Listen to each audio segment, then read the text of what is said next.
या युट्यूबवर कोणत्याच पठ्ठ्यानी टोमॅटो पिकाची अशी माहिती तुम्हाला दिली नाही आणि देणार नाही, ती दिली मिलिंद भोर युट्यूब चॅनल मध्ये। तर शेतकरी मित्रांनो नमस्कार। टोमॅटो पिकाची लागवड केली आहे, करायची आहे, रेकॉर्ड ब्रेक उत्पादन मिळवायचंय ना।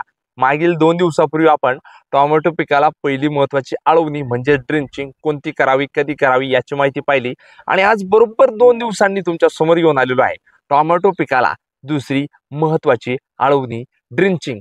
आतापर्यंत ह्या युट्यूबवर कोणत्याही क्रिएटरनी न सांगितलेली टोमॅटोची दुसरी आळवणी मिलिंद भोर युट्यूब चॅनल तुमच्या समोर घेऊन आलेलो आहे।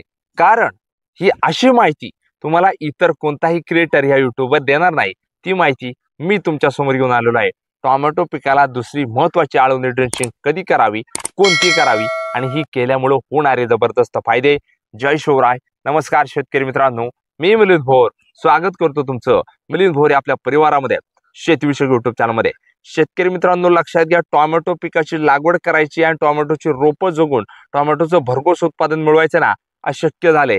कर्लिंगचा प्रॉब्लेम होतोय, हीट जास्त प्रमाणे आहे, त्यामुळे शक्यतो टोमॅटोला आळवण्या ड्रिंचिंग करते वेळी लिक्विड खत, दाणेदार खत, पावडर खत शक्यतो ड्रिंचिंग आळवणीमध्ये टाळा आणि ही खत तुम्हाला ड्रिपने पाट पाण्याने देखील स्प्रिंकलरने देखील सोडून जबरदस्त उत्पादन घेईल। पण ही टोमॅटोला दुसरी महत्त्वाची आळवणी ड्रिंचिंग करते वेळी बरोबर टोमॅटो पीक आपलं 6व्या दिवशी असणं गरजेचं आहे। म्हणजे 6व्या दिवशी आपल्याला टोमॅटोला दुसरी ड्रिंचिंग आळवणी करणं गरजेचं आहे। ही करते वेळी आपल्याला काय घ्यायचं आहे तर सिलिकॉन। हो शेतकरी मित्रांनो, मी तुम्हाला सुरुवातीला सांगितलं आतापर्यंत कोणत्याच क्रिएटरने ह्या युट्यूब चॅनलवर ही अशी माहिती दिलेली नाही। शक्यतो व्हिडिओ शेवटपर्यंत बघा, पहिल्यांदाच आपण ही माहिती तुमच्या समोर देतोय। सिलिकॉन घ्यायचे आपल्याला। हो शेतकरी मित्रांनो, सिलिकॉन घेते वेळी पावडर फॉर्म मध्ये किंवा लिक्विड फॉर्म मध्ये उपलब्ध होतं।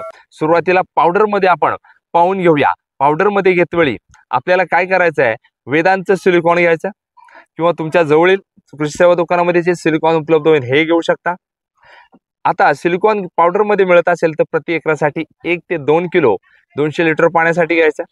आता तुम्हाला सिलिकॉन लिक्विड मध्ये उपलब्ध असेल तर कोणतं घ्यायचं आहे तर तुम्ही लॅम्प स्पार्क, हे जेल फॉर्म मध्ये येतं, हे आपण घेऊ शकतो प्रति एकरासाठी 1 किलो 200 लिटरच्या पाण्यामध्ये। आता तुम्हाला लिक्विड मध्ये घ्यायचं असल्यास तुम्ही टॉप सेल घेऊ शकताय, काजू घेऊ शकताय।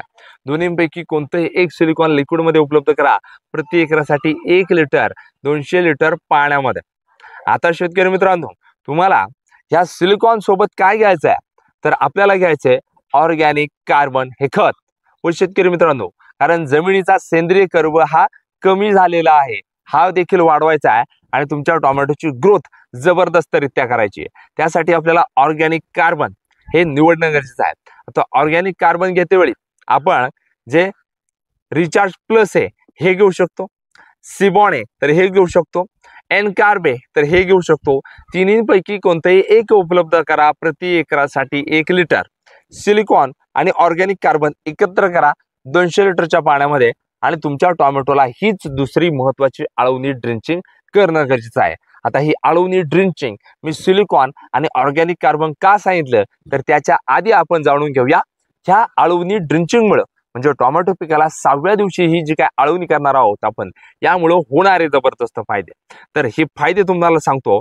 सिलिकॉन मुळे तुमच्या टोमॅटोची ग्रोथ जबरदस्त होणार आहे, विशेष म्हणजे पानं रफ आणि कडक होणार आहे। त्याचबरोबर सिलिकॉन मुळे तुमच्या जे काही टोमॅटोचे झाड हे जबरदस्त डेव्हलप झालेले दिसणार आहे।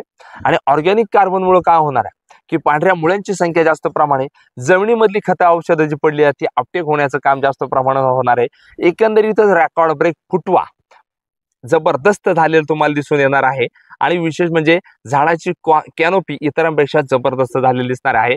स्टंप आहे ना तो तर झाडाचा हा जबरदस्तरित्या तयार झालेला आहे आणि एकंदरीतच फुटवे रेकॉर्ड ब्रेक तुम्हाला या टोमॅटो पिकाला दुसऱ्या आळवणीमुळे झालेले बघायला मिळणार आहे। आता शेतकरी मित्रांनो लक्षात घ्या, मी सुरुवातीला देखील तुम्हाला सांगितलं या युट्यूबवर आतापर्यंत कुणीही न सांगितलेली ही टोमॅटोची दुसरी महत्त्वाची आळवणी आणि ह्या आळवणीमध्ये नेमकी काय घ्यावं तर हे मी तुमच्या समोर मिलिंद भोर युट्यूब चॅनलने घेऊन आलेलो आहे। लक्षात घ्या, काय झालंय की भरपूर शेतकरी काय करतात टोमॅटोला दुसरी महत्त्वाची आळवणी करते वेळी नत्र आणि फॉस्फरस असणारं जे लिक्विड खत असेल किंवा दाणेदार खत असेल किंवा पावडर मधलं खत असेल तर हे घेता. पण लक्षात घ्या, या उन्हाचा ट्रेस जास्त प्रमाणे आहे, वातावरणामधील बदल दिसून येत नाही, कर्लिंग जास्त प्रमाणे पकडू शकतं. त्यासाठी आपल्याला काय करायचंय, ही खतं टाळायची. ही खतं टाळा म्हणजे कसं, ही तुम्ही टोमॅटोला देऊ नका असं नाही.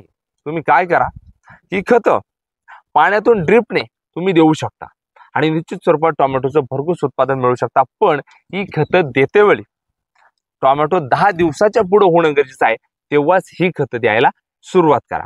त्यामुळे शेतकरी मित्रांनो, टोमॅटो पिकाला रेकॉर्ड ब्रेक उत्पादन काढायचंय, छोटाली रोपं जगवायची, तर दुसरी महत्वाची आळवणी ही तुमच्या समोर सांगितलेली आहे एका विशेष अनोख्या पद्धतीमध्ये, जी आजपर्यंत कोणत्याच पठ्ठ्यानी तुम्हाला या युट्यूबवर सांगितले नसेल, की मी तुमच्या समोर सांगितलेलं आहे. ही जर आपली माहिती आवडली, येणाऱ्या 2 दिवसामध्ये टोमॅटो पिकाला तिसरी महत्वाची आळवणी अनोख्या पद्धतीने तुमच्या समोर घेऊन येण्याचा नक्कीच प्रयत्न करणार आहे. त्यासाठी चॅनलला सबस्क्राईब केलं नसेल ना, सबस्क्राईब नक्की करायचंय, समोरील घंटा ऑल ठेवण्याचा प्रयत्न करायचा आहे. तुम्ही आपली व्हिडिओ कुठून, कोणत्या तालुक्यातून, जिल्ह्यातून, गावातून पाहतात, कमेंट्स करायला मला अजिबात विसरायचं नाही. टोमॅटो लागवड केली आहे, कुठं केली, कधी केली, किती दिवसात प्लॉट झालाय, कमेंट्स नक्की करा. ही माहिती जास्तीत जास्त शेतकऱ्यांपर्यंत पोहोचवा. कशी पोहोचवणार, खाली शेअरचं बटन दिसत असेल ना, क्लिक करा. मिलिंद भोर युट्यूब चॅनलला जास्तीत जास्त शेतकऱ्यांपर्यंत पोहोचवा. त्यांचाही कमी खर्चात फायदा जास्त प्रमाणे होऊ द्या. धन्यवाद. जय जवान, जय किसान.